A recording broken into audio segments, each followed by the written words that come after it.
Halo semua, balik lagi sama saya Abah Kopdut alias Kopi Udut. Semoga jiwa kalian semakin edan dan brutal.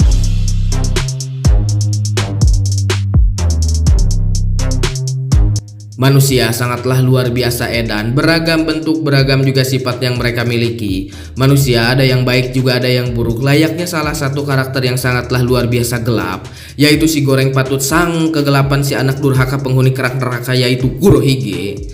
Kita semua sudah mengetahui bahwa manusia yang satu ini sangatlah luar biasa edan. Selain dari kekuatannya, kita juga harus mengapresiasi kesabaran Kurohige yang ingin menggapai impiannya. Kurohige rela diinjak-injak oleh orang lain dan memohon untuk menjadikan dirinya sebagai anak Shirohige.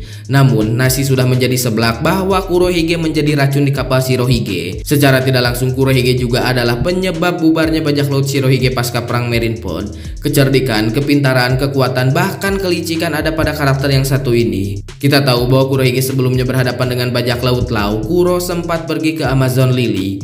Kuro berniat membawa buah Hancock untuk dijadikan istrinya sebagai tahanan. Namun semua itu dicegah oleh sang raja kegelapan, yaitu si Abah Rayleigh. Si Abah Rayleigh berbicara bahwa dia tidak menyukai Kurohige, kemudian meminta melepaskan buah Hancock. Kita tahu bahwa Kurohige menyetujui permintaan si Abah Rayleigh untuk melepaskan buah Hancock. Namun apa jadinya jika si anak durhaka yang satu ini tidak menyetujui permintaan si Abah Rayleigh? Kemudian apa jadinya jika Kurohige bertarung melawan sang raja kegelapan di usia tua? Sebelum itu kita harus memperhatikan beberapa poin sebagai berikut.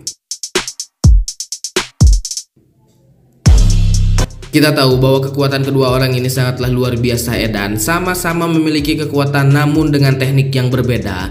Kurohige memiliki dua kekuatan buah setan, yaitu Yami-Yami dan Gura-Gura Nomi. Sedangkan si Abah Rayleigh hanya memiliki kekuatan Full Haki menggunakan ketiga jenis haki tingkat tinggi.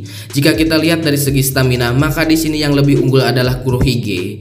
Karena selain Kurohige berada di puncak usia, Kuro juga memakan buah iblis yang jelas memberikan manfaat lebih dibandingkan dengan orang yang tidak memakan buah iblis. Selain itu, Kurohige juga diketahui tidak pernah tidur sama sekali seumur hidupnya. Maka di sini kita tahu bahwa Kurohige menyimpan sebuah stamina lebih daripada manusia yang lainnya atau pada umumnya. Sangat mustahil jika manusia biasa tidak tidur sama sekali.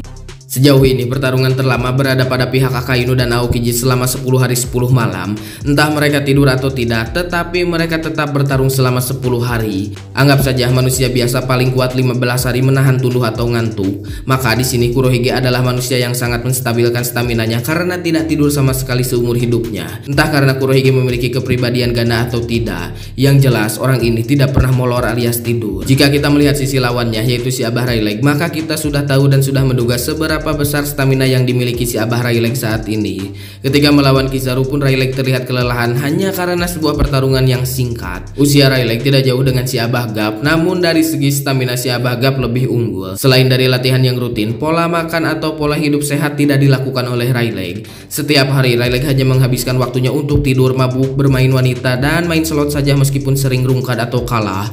Maka kesimpulannya dari segi stamina bahwa Rayleigh jelas jauh kalah dengan Kurohige. Di sini kita masuk kepada pertarungan. Kekuatan Kurohige yaitu Yami-Yami diutamakan untuk menetralkan buah iblis lawannya. Sedangkan Rayleigh tidak memakan buah iblis sama sekali. Yang jadi utama untuk melawan Rayleigh adalah kekuatan Gura-Gura, entah untuk menyerang ataupun bertahan. Karena sejatinya Yami-Yami bisa digunakan hanya untuk menarik atau mengunci lawan saja. Tetapi kita juga jangan lupakan bahwa Rayleigh adalah master ketiga haki tingkat tinggi. Jika dikunci oleh Yami-Yami, saya cukup yakin bahwa Rayleigh bisa lepas dengan kekuatan Hausoku hakinya. Maka yang harus Rayleigh waspadai adalah kekuatan Gura-Gura. Di sini yang jadi kunci utama dari si Abah Rayleigh adalah sebuah kecepatan. Kita juga tahu bahwa Rayleigh sangatlah cepat, bisa mengeimbangi kekuatan Kizaru atau kecepatan Kizaru di Sabodi. Saya juga cukup yakin bahwa Kurohige memanglah kuat, tetapi Kurohige tidak bisa mengimbangi kecepatan si Abah Rayleigh. Maka kesimpulan saya di sini adalah si Abah Rayleigh bisa saja unggul dengan pertarungan cepat dan mengeluarkan segala kekuatannya.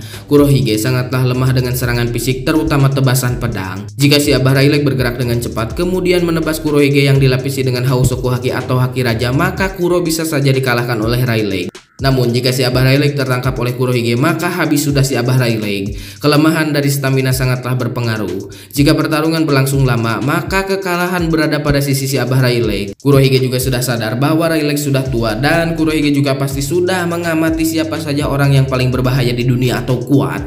Karena Kurohige mengetahui Rayleigh seperti apa atas pertarungan Roger dengan Shirohige. Maka kesimpulannya, jika si Abah Rayleigh main cepat menggunakan Haki Raja, maka Kurohige bisa saja dikalahkan oleh sebuah tebasan. Tetapi jika Kurohige bertahan cukup lama, maka bisa saja si Abah Rayleigh ini kalah karena stamina.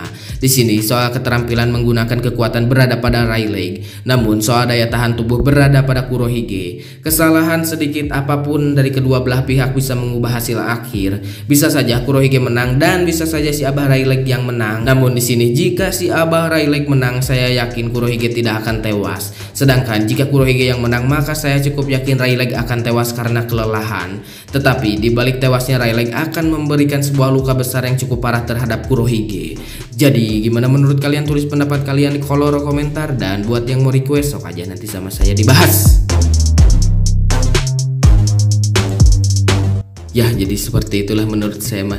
Di sini teh sangat menarik ya, si Abah Rayleigh ini tuh menghentikan si Kurohige itu. Tadinya kan mau menculik si Boa Hancock, dan akhirnya teh ngambil si Koby gitu. Sampai si Garp bergerak ke Pulau Hachinosu, dan si Garp juga dikalahkan oleh si Shiryu sama si Aokiji. Entah si Garp ini teh menyerahkan diri. Yang penting masih Koby selamat dulu gitu dengan pasukan, alhamdulillah, dengan pasukan swordnya gitu. Jadi si Abah Garp ini teh ibaratnya menukarkan diri gitu. Si Koby selamat, si Abah Garp juga ditangkap. Kan pelajaran dari kemarin flashback, si Abah Garp ini kan berbicara jika ada orang tua dan anak-anak dalam sebuah kapal, siapa yang harus diselamatkan gitu.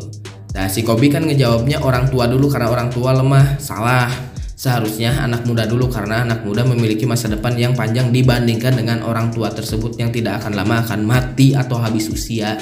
Dan kejadian si Koby ini ditukar sama si Garp ini gitu. Jadi si Garp yang ditawan sama Kurohige, dan sampai sekarang belum diberitahu perkembangan dari si Abah Garp ini akan kemana gitu. Setelah ditangkap oleh si Shiryu sama si Aokiji, dibekukan lah. Terakhir pertarungan lawan si Aokiji itu dibekukan gitu si Abah Garp teh. Tapi di sini si Abah Rayleigh sangat menarik menurut saya. Bisa aja gitu si Abah Rayleigh ini teh kalah gitu sama si Kurohige. Mungkin kalau misalkan kalah mah si Abah Rayleigh teh bisa tewas. Tetapi kalau si Kurohige yang kalah mah si Kurohige-nya kalah tapi tidak akan tewas gitu menurut saya mah. Karena si Kurohige ini teh disiapin untuk melawan si Luffy di kemudian hari gitu. Sangat menarik menurut saya, tapi dah emang kemarin gak terjadi ya. Ini mah berbicara seandainya terjadi gitu, si Kurohige ini teh nerima atau menolak permintaan si Rayleigh untuk melepaskan si Boa Hancock gitu. Dan kemarin menerima aja, jadi si Koby yang ditangkapnya. Tapi dah ini mah cuman teori ya, jangan terlalu jangan terlalu serius lah. Kalau misalkan saya salah, tulis aja salah. Dan menurut pendapat kalian kayak gimana? Saya mah bukan channel so tau dan bukan channel seperti channel-channel yang lain gitu. Saya mah ngobrol gitu sama kalian. Saya punya pemikiran, dan menurut kalian seperti apa pemikiran saya, dan pendapat kalian seperti apa pemikiran saya ini gitu. Kalau salah menurut kalian mah ya tulis aja salah. Saya mah bukan anti komentar orangnya ya. Kalau komentar mah untuk membuat kita menjadi lebih baik lagi ya. Pokoknya mah eta lah ya, karena saya teh tenggorokan geus garing, tenggorokan teh hayang ngopi, hayang udud, jarum coklat jeung kopi hideung jiga nama ngeunah ya.